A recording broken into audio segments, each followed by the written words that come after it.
Very good morning, students. Today we are going to discuss another topic from chapter 3. Chapter 3 Money and Credit from Economics.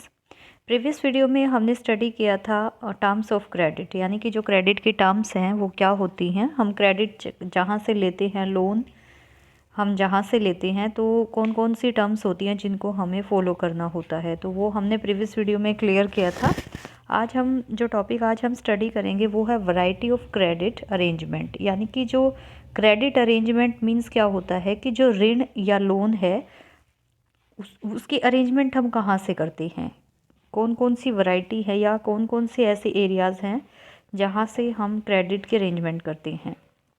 Student, यहाँ पर हम 3 stories आपकी book में दी हुई है। एक विलेज है सोनपुर, जहाँ की 3 स्टोरी यहाँ पर हैं, और ये जो 3 स्टोरीज़ हैं ये हमें बताएंगे कि क्रेडिट की अरेंजमेंट कहाँ कहाँ से की जाती है एक गांव में।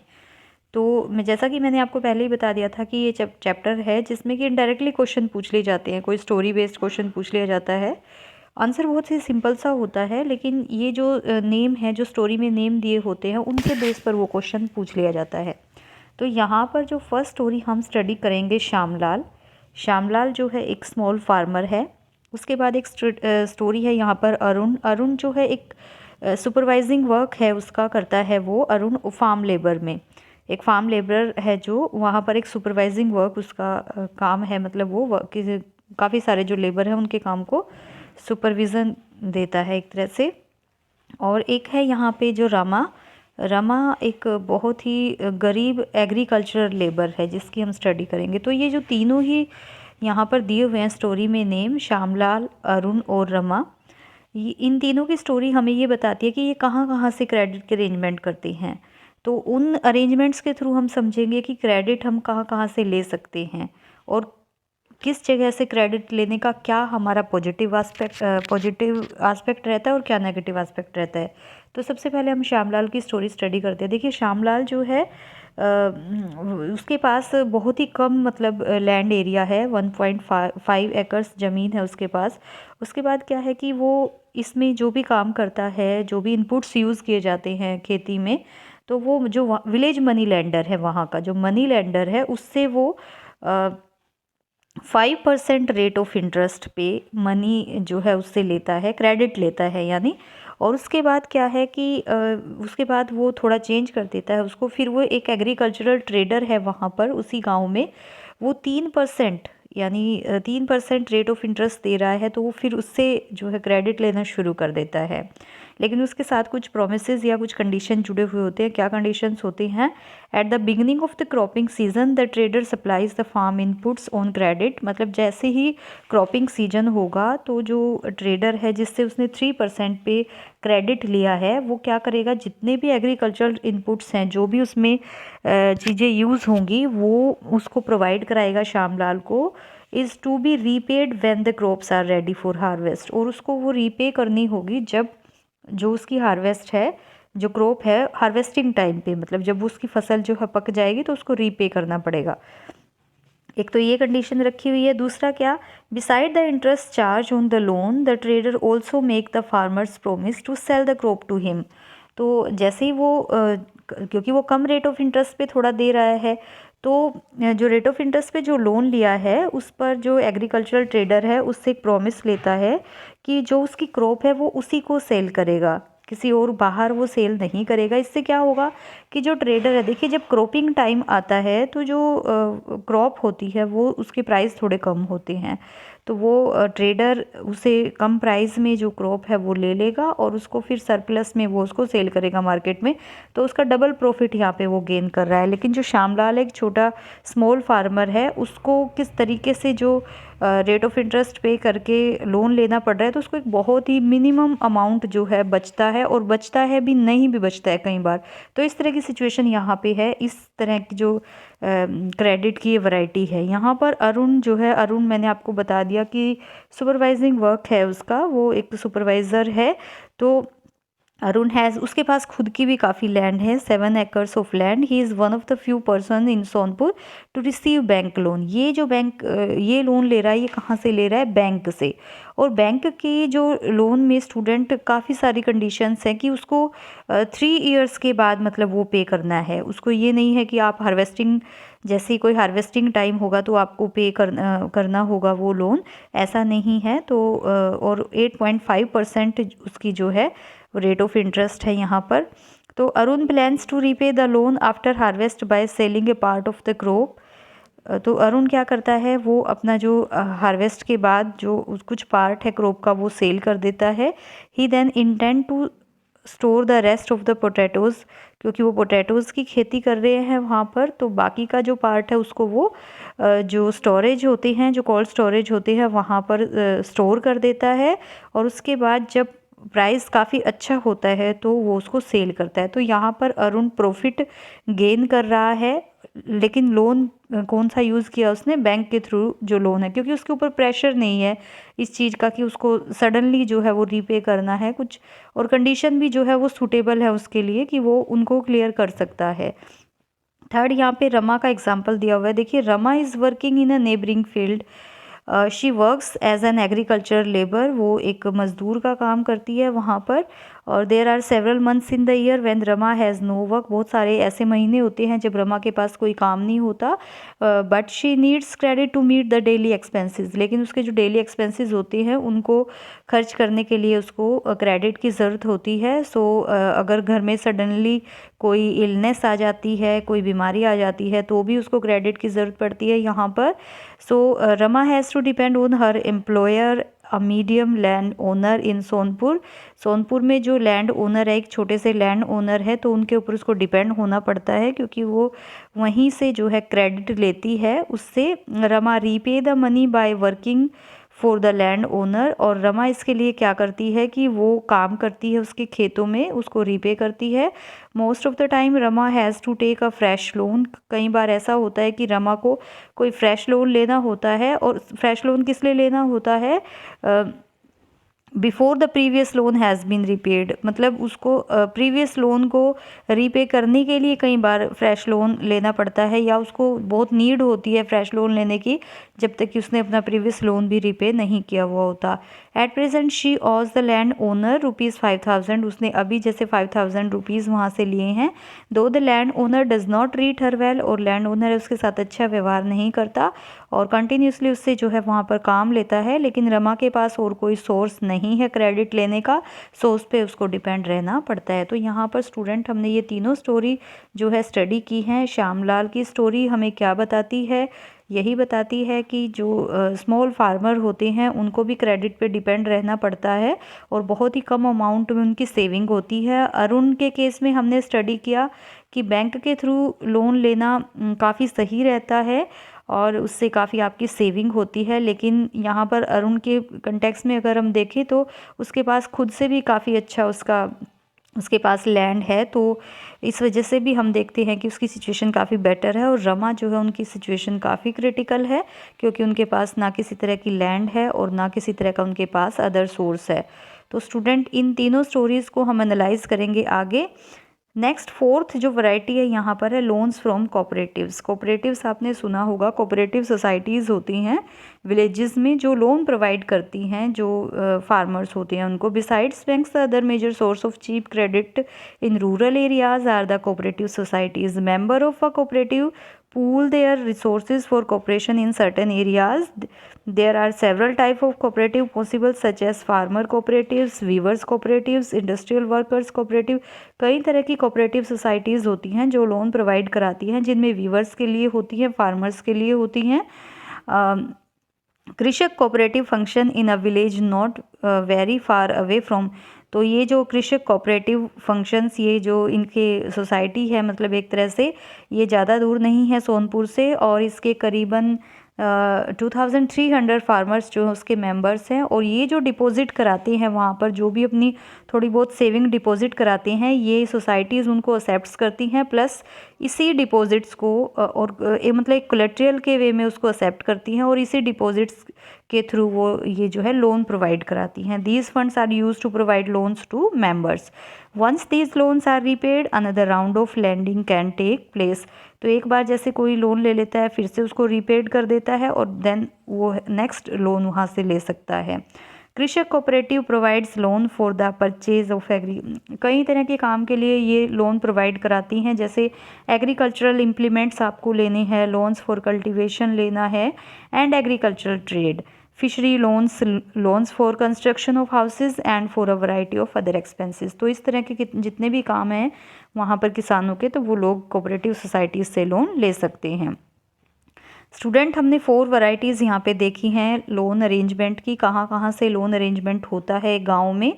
तो इनके बेस पर हम लास्ट में एनालाइज करते हैं कि हम मेनली इनको 2 सेक्टर्स में डिवाइड करते हैं। जो लोन होता है वो मेनली हम इनको एनालाइज करके यही देखते हैं कि इनको कन्वीनियंटली हमने ग्रुप कर दिया, ग्रुप में डिवाइड कर दिया है कि बहुत सारे सोर्सेज हैं तो हमने एक ग्रुप दे दिया है इनको। तो ग्रुप्ड में हम क्या देखते हैं कि एक फॉर्मल सेक्टर होता है हमारे पास लोन का, फॉर्मल सेक्टर, और सेकंड होता है हमारे पास informal sector.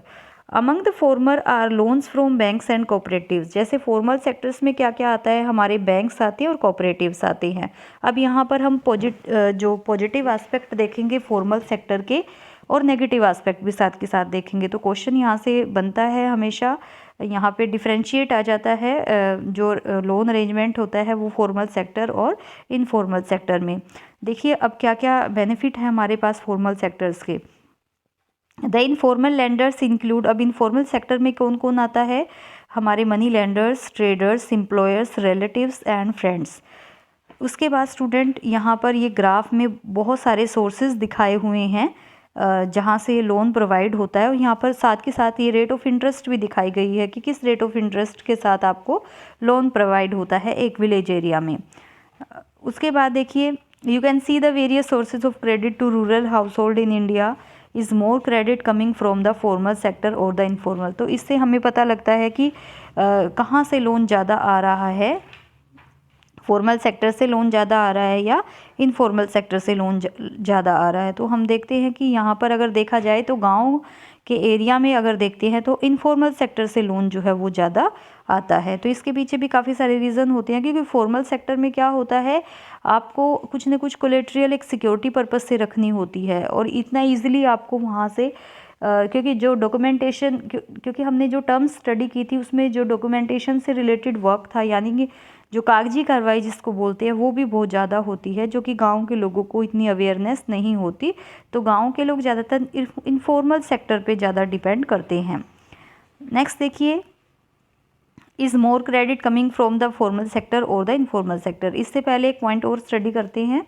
The reserve bank of India supervise the functioning of formal sources of loan. यहाँ पे रिजर्व बैंक का जो रोल है उसके बारे में भी क्वेश्चन बनता है यहाँ से कि रिजर्व बैंक का क्या रोल है लोन एज मतलब एक तरह से फॉर्मल सोर्सेज ऑफ लोन जो प्रोवाइड होते हैं वहाँ पर किस तरह की फंक्शनिंग होती है रिजर्व बैंक की। For instance we have seen that the banks maintain a minimum cash balance out of the deposit they receive. हमने देखा है कि जो बैंक्स क्या करते हैं, जो उनको रिसीव किया जाते हैं डिपॉजिट्स, उनमें से कुछ बैलेंस अपने पास रखकर बाकी का वो लोन के लिए यूज़ करते हैं।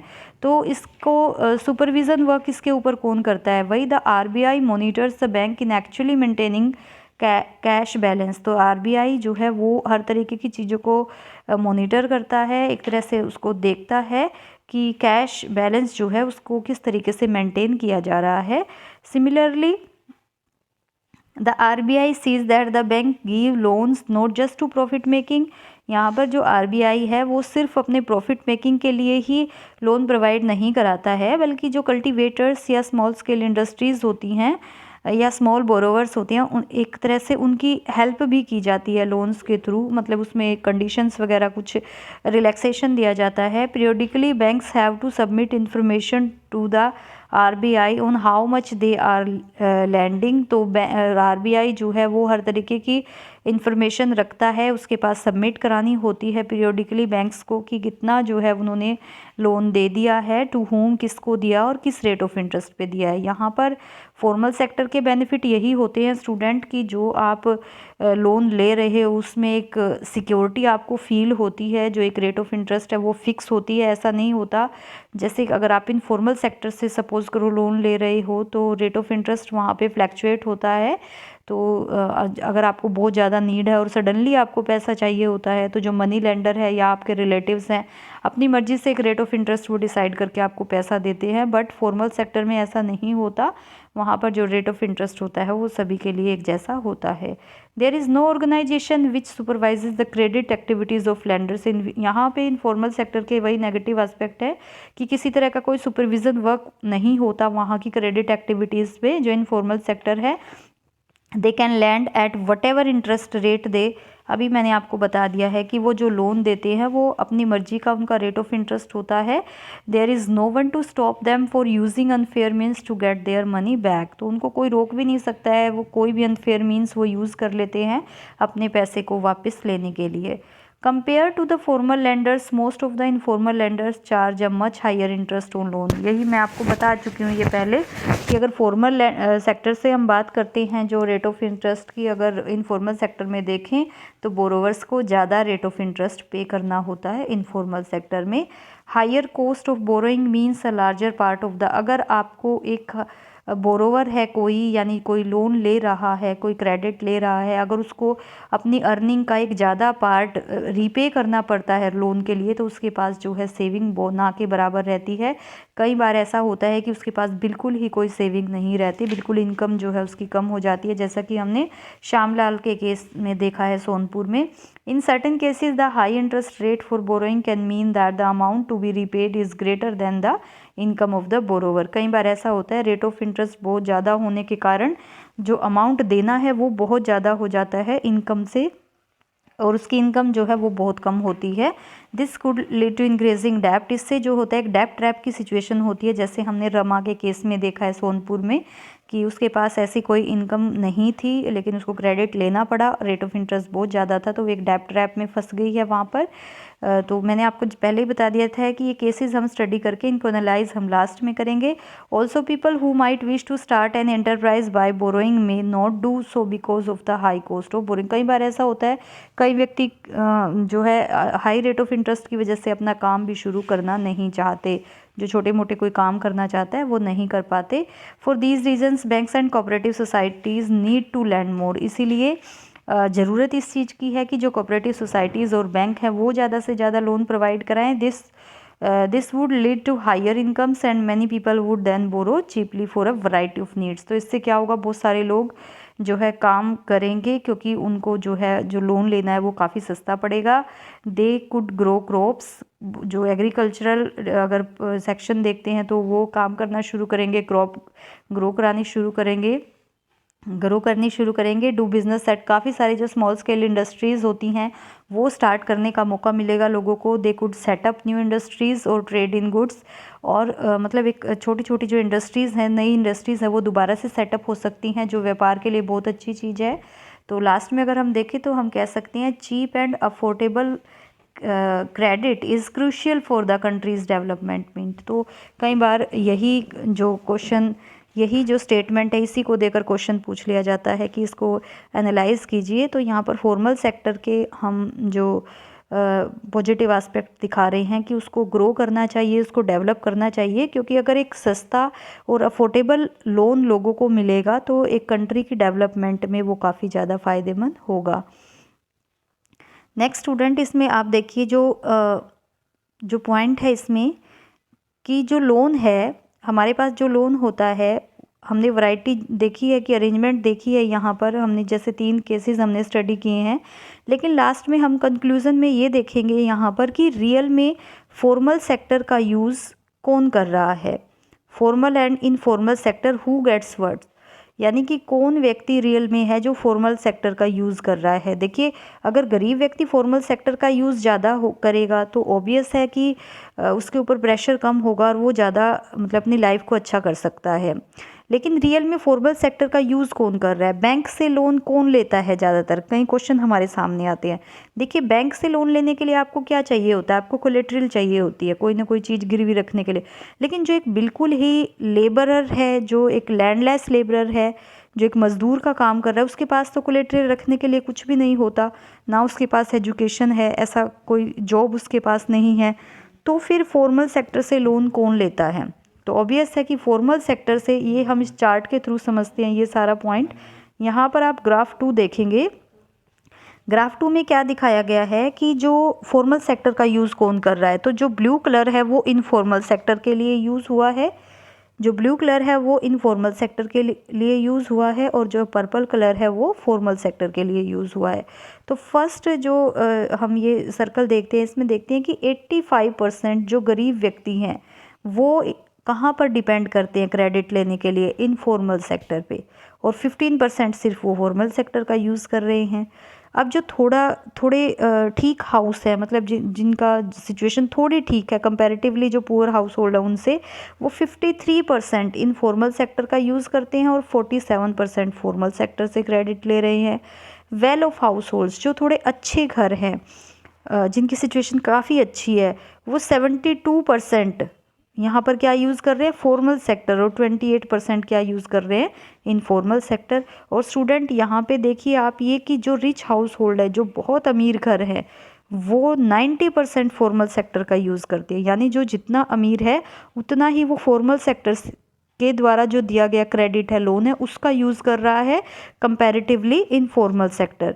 जैसे कि जो बड़ी बड़ी कंपनीज़ होती हैं, बड़े बड़े जो इंडस्ट्रीज़ होते हैं, जो इंडस्ट्रियलिस्ट होते हैं, वो ज़्यादातर लोन कहाँ से लेते हैं? बैंक्स के थ्रू लोन लेते हैं। जबकि एक गरीब व्यक्ति जो है इस फॉर्मल सेक्टर से काफ़ी दूर माना गया है। तो स्टूडेंट, रियल में अगर हम देखें तो फॉर्मल सेक्टर का ज़्यादा जो यूटिलाइजेशन है वो कौन कर रहा है? अमीर व्यक्ति। Most loan from informal lenders carry a very high interest rate and too little to increase the income of the borrowers. ये हम स्टडी कर चुके हैं कि इनफॉर्मल जो लेंडर्स होते हैं वो काफ़ी हाई रेट ऑफ इंटरेस्ट रखते हैं, इससे बहुत ही कम इनकम बोरोवर्स की होती है। Thus it is necessary that banks and cooperative increase their lending particularly. तो ज़रूरत है कि जो बैंक्स हैं, कोऑपरेटिव्स हैं, वो अपना जो लोन एक्टिविटीज़ हैं उनको बढ़ाएं in the rural areas, so that the dependence on informal sources of credit reduces, जिससे कि जो इनफॉर्मल सोर्सेज पे जो डिपेंडेंसी होती है क्रेडिट के लिए वो कम हो। Secondly, while formal sector loans need to expand, formal sector को ज़रूरत है कि वो अपने लोन्स एक्टिविटी को एक्सपेंड करे। It is also necessary that everyone receives these loans, और ये भी इसके साथ डिसाइड करे कि लोन को जो है हर कोई व्यक्ति ले सके। ज़रूरी नहीं है कि सिर्फ अमीर व्यक्ति ही लोन ले सकें। At present it is the richer household who receive formal credit. आज के टाइम में, जैसे आपको चार्ट के थ्रू पता लग गया है कि जो गरीब रिचर हाउस होल्ड है, यानी जो अमीर घराने हैं, वो ज़्यादा रिसीव कर रहे हैं फॉर्मल सेक्टर को, जबकि इनफॉर्मल सोर्सेज पे जो गरीब व्यक्ति है वो ज़्यादा डिपेंड करता है। It is important that the formal credit is distributed more equally so that the poor can benefit from the cheaper loans. इसीलिए फॉर्मल क्रेडिट को ज़्यादा उसका डिस्ट्रीब्यूशन वर्क ज़्यादा बढ़ाया जाए, ताकि जो गरीब व्यक्ति है वो भी सस्ते लोन का फ़ायदा उठा सके। तो स्टूडेंट, आई होप ये टॉपिक आपको क्लियर हो गया होगा। और आगे जो टॉपिक है, लास्ट टॉपिक है आपका, वो इसी से थोड़ा सा जुड़ा हुआ है कि जैसे हमने बताया कि जो गरीब हाउस होल्ड है, जो गरीब घर हैं, वो इनफॉर्मल सेक्टर से जुड़े हुए हैं। तो इसके लिए गवर्नमेंट को चाहिए कि वो एक्सपेंड करे जो फॉर्मल सेक्टर को ज़्यादा तो इसके लिए गवर्नमेंट ने काफ़ी कुछ स्कीम यहाँ पे लेके आए हुए हैं, जिसमें कि हम कुछ सेल्फ हेल्प ग्रुप्स जो है वो स्टडी करेंगे यहाँ पर, self help groups for the poor. तो ये कुछ स्कीम्स जो है वो गरीब लोगों के लिए लाई गई हैं, शहरों में भी और गाँव में भी, कि किस तरीके से जो गरीब व्यक्ति हैं वो भी लोन जो है वो बैंक्स से ले सकते हैं। तो यहाँ पर क्या सिक्योरिटी उनको रखनी होती है, क्या कोलेटरल, क्या मतलब उसकी कंडीशंस हैं, वो आपको नेक्स्ट वीडियो में पता चलेगा। आज आपने बहुत अच्छे से इस टॉपिक को स्टडी करना है, क्योंकि इसमें से काफ़ी सारे क्वेश्चन जो हैं वो बनते हैं। यहाँ पर रिजर्व बैंक के फंक्शंस जो है वो भी बनते हैं क्वेश्चन, यहाँ पे फॉर्मल सेक्टर और इनफॉर्मल सेक्टर के पॉजिटिव नेगेटिव पॉइंट्स भी बनते हैं, इनमें डिफ्रेंशिएट भी बनता है। तो आई होप आपको टॉपिक क्लियर हो गया होगा। आप बड़े ध्यान से वीडियो को देखिए और टॉपिक को अपने